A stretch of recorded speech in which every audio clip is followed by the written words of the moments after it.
नमस्कार दोस्तों, मैं हूं प्रताप रावत और आप देख रहे हैं PNI न्यूज। दोस्तों, आज हमारे साथ हैं प्रोला विधानसभा से प्यारेलाल हिमानी जी, जो पूर्व में नगर पंचायत अध्यक्ष और पूर्व ब्लॉक प्रमुख रहे हैं।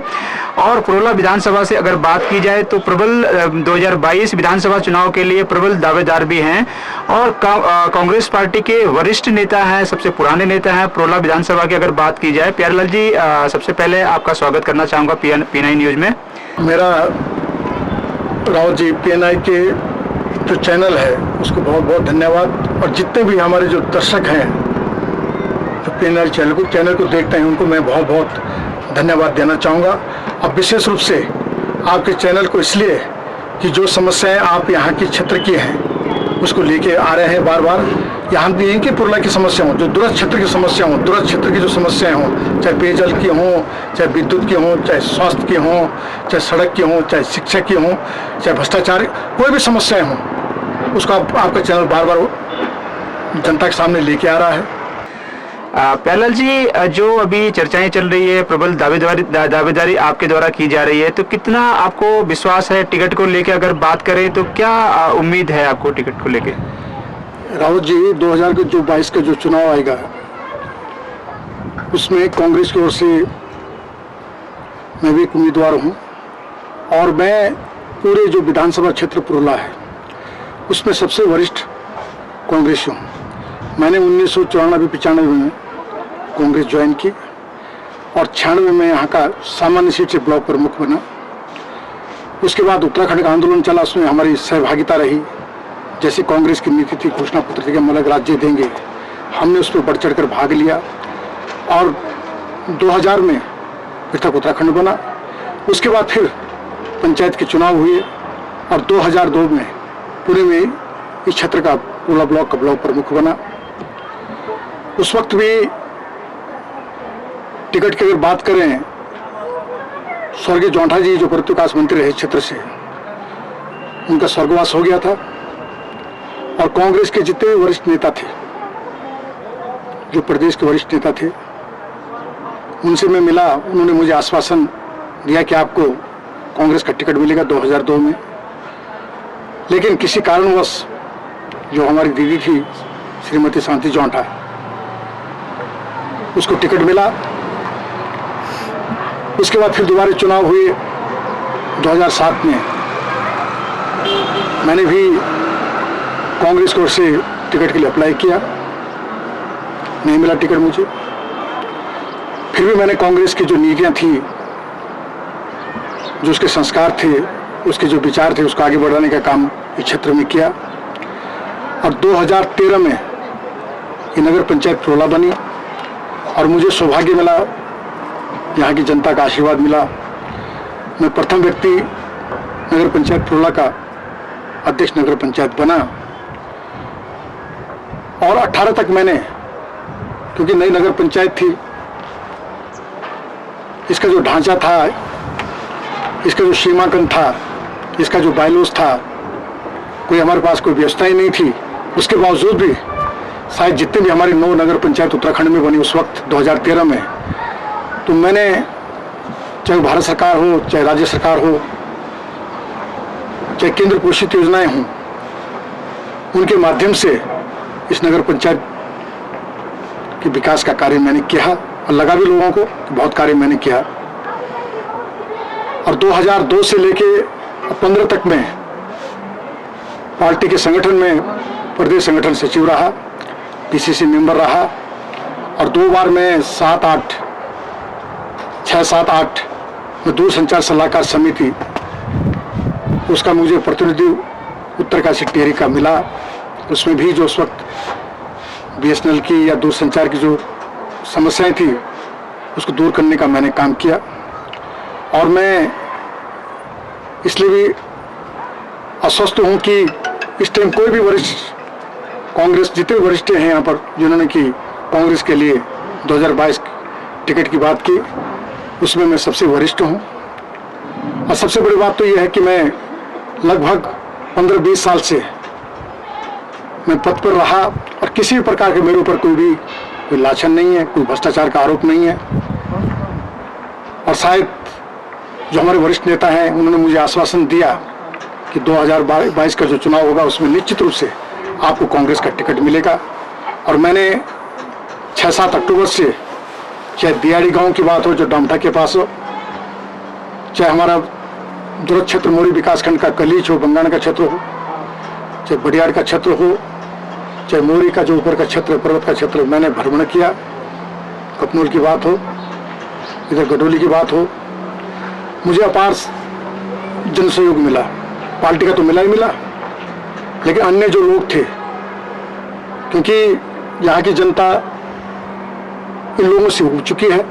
आपने देखा कि ये लोग किस ढंग से राजनीति में आते हैं, कहते हैं कि हम फला पार्टी के हैं, लेकिन पार्टी की नीतियों के बिल्कुल विपरीत चलते हैं और अपनी महत्वाकांक्षा लेके अपनी निजी स्वार्थ के लिए आप पार्टी बदलते रहते हैं।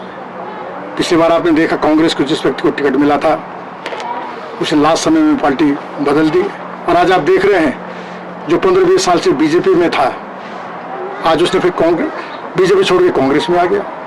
तो मेरा आपके चैनल के माध्यम से, PNI के माध्यम से अनुरोध है कि जो कांग्रेस के जो वरिष्ठ आदमी हो, जो पहले से कांग्रेस में रहा हो, अब मैं तो ये कह रहा हूं कि शायद जो यहाँ की भौगोलिक परिस्थितियां हैं उसको अच्छी ढंग से जो जान सके। दुर्भाग्य क्षेत्र का है कि स्वर्गीय जौंठा जी के मरने के बाद ये नया राज्य हमारा बना और किसी प्रकार के जो यहाँ पर जो विकास कार्य होने थे उनके टाइम के थे वो वही उनको ब्रेक लग गया। और आज हम देख रहे हैं कि छोटी छोटी योजनाएं जो ग्राम सभा से या क्षेत्र पंचायत से, जिला पंचायत से की जाती हैं, उसके हमारे जो शासन में बैठे हुए जनप्रतिनिधि हैं उसकी घोषणा वो करा रहे हैं, जो कि क्षेत्र के लिए बहुत बड़ा दुर्भाग्य है। तो क्षेत्र से किस प्रकार का रुझान आपको मिलने जा रहा है, कितना समर्थन लोगों का मिल रहा है आपको?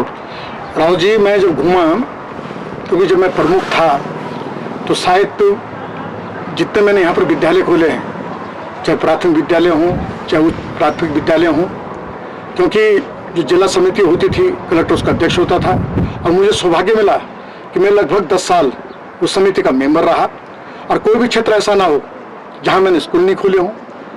विद्यालय जो उनके भवन हैं वो भी मैंने खोले हैं। उसके साथ साथ जो पद सृजित होते हैं, क्योंकि स्कूल तो खुल जाते हैं लेकिन पद सृजित नहीं होते, वो मैंने खोले, उनको पद सृजित करने का काम मैंने किया। और मैंने अपने कार्यकाल में कम से कम 32 प्राथमिक और उच्च प्राथमिक विद्यालय इस विद्यालय में, चाहे दूर क्षेत्र उस विद्यालय इस क्षेत्र में खुले हैं। और मैं जा रहा हूँ गाँव, लोगों को बहुत समर्थन मिल रहा है। अब एक खिलाड़ी की बात मैं करता हूँ, बहुत दिनों से मांग चली आ रही थी पहले से, कई बड़े बड़े नेता हुए उत्तर प्रदेश के जमाने, लेकिन जब मैं ब्लॉक प्रमुख बना दोबारे तो 2004 में मैंने थोलदार से खिलाड़ी जो सड़क है इसका निर्माण कार्य काम किया। मैंने यहाँ दरमाना से कड़ा छाने सड़क नहीं थी, उसकी मैंने स्वीकृति का काम किया। कंडियाल गांव से मरगांव वाली सड़क का मैंने स्वीकृति दिलाई, और पानी गांव से कंताड़ी नाला PM जसवाई से मैंने उसका निर्माण कार्य का मैंने काम वहाँ पर किया। और कई ऐसी सड़कें हैं जिनका मैंने अभी विकास किया। और मैंने जब मैं चेयरमैन बना नगर पंचायत का तो सबसे पहले से मेरी जो प्राथमिकता थी कि क्षेत्र को बहुत अच्छा बनाओ। और आप देख रहे हैं कि जब तत्कालीन जो मुख्यमंत्री यहाँ पर आए, जब मैं यहाँ पर विजय होकर मैं जीता, तो मैंने मंच के माध्यम से घोषणा की कि शालुका से लेके और सोनारा छानी तक, जहाँ तक ये जमुना जी जाती है, ये हमारी जो खेती है यहाँ पर बह रहे हैं, कट रहे हैं, उनका कटान हो रहा है, इसकी दोनों ओर सुरक्षा कार्य होना चाहिए। आपने देखा 14-15 करोड़ का कार्य यहाँ पर होगा। कमल नदी किनारे हम लोग जाम में फंसे रहते थे, वहाँ से गुंडेड़ गाँव में 14-15 किलोमीटर लगता था, लेकिन हमने कमल नदी के किनारे उस सड़क निर्माण कार्य का काम किया। और सबसे बड़ी बात थी कि यहाँ पर जल संस्थान का डिवीजन नहीं था। मैंने तत्कालीन जो पेयजल मंत्री थे माननीय मंत्री नेथानी जी, उनसे अनुरोध किया और यहाँ पर जल संस्थान का जो डिवीजन है उसको खोलने का यहाँ पर काम किया।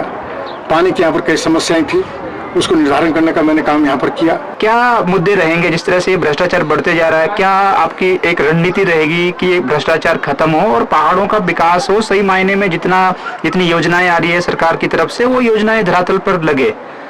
राहुल जी, स्टेट की और केंद्र की कई ऐसी योजनाएं हैं, केंद्र पोषित इतनी योजनाएं हैं, उसका हम सही ढंग से अगर अपने क्षेत्र में उसका क्रियान्वयन करें अधिकारियों के सहयोग से, जनप्रतिनिधियों के सहयोग से अगर हम उसको करें तो निश्चित रूप से इस क्षेत्र का विकास होगा।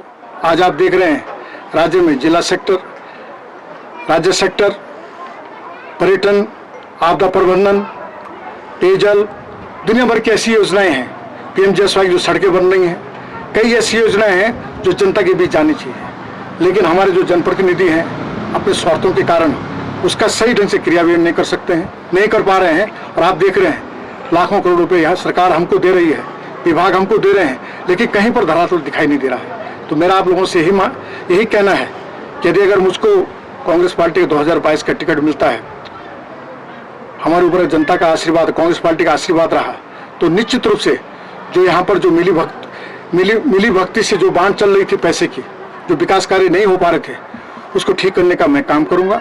आज तो कांग्रेस ने 2005 में सूचना का अधिकार बनाया है, सूचना का अधिकार बनाया कि कोई भी गलत काम नहीं हो सकता है, सूचना का अधिकार से हम मांग सकते हैं। और आप देख रहे हैं कि आज भारतीय जनता पार्टी कह रही है कि हम लोग सबको राशन दे रहे हैं, घर घर गेहूँ चावल हम लोग दे रहे हैं, लेकिन ये जो मनमोहन सिंह की सरकार थी, 2014 में कांग्रेस की सरकार थी, उसने खाद्य अधिनियम बनाया कि सब परिवार को, जो गरीब परिवार को हो, उसको खाद्य सुरक्षा अधिकार मिलना चाहिए। तो मेरा आप लोगों से कहना है कि अगर सही जनप्रतिनिधि अगर वहाँ पर विधानसभा में जाएगा तो निश्चित रूप से जो ये गोलमाल जो भ्रष्टाचार हो रहा है उसके रोकने का निश्चित रूप से प्रयास मैं करूँगा। तो मैं जा रहा हूँ, जैसा कि आपने कहा कि आपको जन समर्थन मिल रहा है, तो लोगों की भावना ये है कि यहाँ पर कोई ऐसा चेहरा आना चाहिए जो हमारे बीच में हमें सहयोग दे सके, हमारी बात जान सके, जो हमारी समस्या है उसका निराकरण कर सके। क्योंकि इनको देख लिया, 2 बार 3 बार विधायक रह चुके हैं और कोई भी ऐसा काम नहीं है जो इन्होंने यहाँ पर किया। तो मेरा यहाँ की जनता से ये अनुरोध है, विशेषकर आपके जो चैनल है PNI के माध्यम से ये अनुरोध है कि ऐसे व्यक्ति को कांग्रेस का टिकट मिलना चाहिए जो कांग्रेस परिवार का है, जो कांग्रेस की नीतियों को समझता हो। और सबसे बड़ी बात तो मैं कह रहा हूँ, अभी जो चुनाव हमारा होने जा रहा है 2022 का, अभी जो कांग्रेस का जो घोषणा पत्र निकलेगा उसमें जो हमारे जो प्रदेश संगठन के जो पदाधिकारी थे उनके माध्यम से ये घोषणा कर दी गई है कि जो हमारी टीमें हैं घर घर गाँव जाएगी, जो उस क्षेत्र की समस्या होगी उस समस्या को हम जोड़ते हुए जो हमारा मैनिफेस्टो में बनेगा उस पर हम उसको जोड़ेंगे। आज आप देख रहे हैं भ्रष्टाचार कितना फैला हुआ है, महंगाई बिल्कुल आसमान को छू रही है, पेट्रोल के, डीजल के दाम, गैस के दाम कितने महंगे हो चुके हैं। कोई एक गरीब आदमी वो सही 2 वक्त की रोटी नहीं खा सकता। जैसे कि आपने कहा कि जो दारू, मुर्गा, जो मीट चल रही है, ये सबसे खतरनाक है। अब जैसे चुनाव आयोग ने कहा इस पे हम लोग बिल्कुल नकेल कसेंगे, तो निश्चित रूप से मेरा भी आपके चैनल के माध्यम से ये अनुरोध है और प्रशासन जो आयोग से भी अनुरोध है कि इस प्रकार के जो जनप्रतिनिधि हैं उनके ऊपर बिल्कुल नजर रखी जाए और इस क्षेत्र में इस प्रकार के जनप्रतिनिधि को हम बिल्कुल क्षेत्र में ना घुसने दें जो ढंग से भ्रष्टाचार करते हैं, जो क्षेत्र के प्रति किसी प्रकार के जो विकास कार्य की रुचि नहीं लेते हैं। और आज हमारे जो यहाँ के जो बच्चे हैं, छोटे छोटे बच्चे हैं, उनको नशे की जो आदत वो दिला रहे हैं, खाने पीने की जो आदत उनको दिला रहे हैं, वो इस समाज के लिए बहुत ही कलंकित है, जिससे कि क्षेत्र का विकास नहीं होगा। तो मेरा आपसे अनुरोध है कि ऐसे जनप्रतिनिधि को हम लोग जो यहाँ के जनमानस हैं, यहाँ के नागरिक हैं और चाहे किसी पार्टी के लोग हैं, उनसे मैं भी अनुरोध करना चाहूँगा कि ऐसे व्यक्ति को हम लोग अपना प्रतिनिधि ना बनाएं जो इस ढंग से भ्रष्टाचार यहाँ पर कर रहे हैं। और अंत में मैं ये कहना चाहूँगा कि आज कल मकर संक्रांति का दिन है, लोहड़ी है, उसकी मैं पूरे प्रदेशवासियों को, उत्तरकाशी को और इस क्षेत्रवास को, पुरुला विधानसभा के सभी सम्मानित व्यापारियों को, जनप्रतिनिधियों को, यहाँ की जनमानस को, कर्मचारी भाई बहनों को, सबको बहुत बहुत ढेर सारी बधाई देता हूँ। धन्यवाद।